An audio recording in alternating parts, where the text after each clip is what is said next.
පරිනිර්වාණය සිද්ධ වෙනවා දැනගත්තහම භික්ෂුන් වහන්සේලා එක්කහුව වෙලා පිනතුනි හරියට වැළපෙනවා, ශෝක වෙනවා, කම්පා වෙනවා. හරියට කම්පා වුණා. බුදුරජාණන් වහන්සේ පින්නතුනි මේ පිරිනිවන් මංචකේ ඉඳගෙනත් අපිට දේශනා කරපු, අපිට උගන්වපු ධර්මය උන්වහන්සේ අවසාන මොහොතෙත් අපිට දේශනා කරේ. අර මේ පින්නතුනි එකින් එක මතක තියාගන්න ඕනේ. උන්වහන්සේ උගන්වනවා ශෝක කරන්න එපා කියලා. උන්වහන්සේ උගන්වනවා කම්පා වෙන්න කාලයක් නැහැ කියලා. හොඳට මතක තියාගන්න. මේ දැවැන්ත පණිවිඩයක් දෙන්නේ බුදුහාමුදුරුවෝ දේශනා කරනවා අපිට ශෝක කරන්න කාලයක් නැහැ. කම්පා වෙන්න කාලයක් නැහැ. මොනා කරන්නද මනුෂ්‍යාත්භාවයේ තුල කාලය තියෙන්නේ? වෙනතුනි ඉපදෙච්ච එකේ මේ චතුරාර්ය සත්‍ය ධර්මය අවබෝධ කරගන්න විතරයි. උන්වහන්සේගේ උත්පත්තිය හා සබැදි සෑම සිදුවීමකමත් එහෙම්මම දේශනා කරනවා. සිද්ධාර්ථ කුමාර උත්පත්තිය වෙච්ච මොහොත අවස්ථාවේ ඉඳන් බලන්න.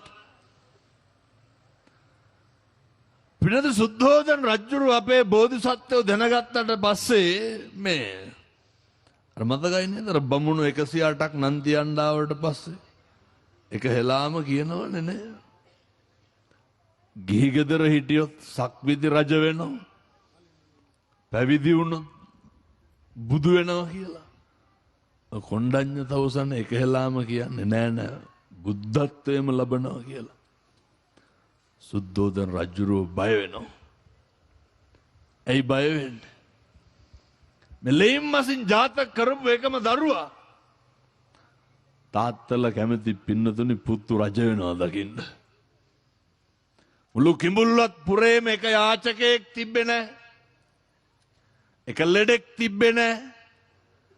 සිද්ධාර්ථ කුමාරයාගේ හිත කලකිරෙන එකදු සිදුවීමක්වත් තියන්න දුන්නේ නැහැ. උන දැන් අවසාන අවවාදයේ තියෙනව නේද? කම්පා වෙන්න අඬන්න කාලයක් නැහැ.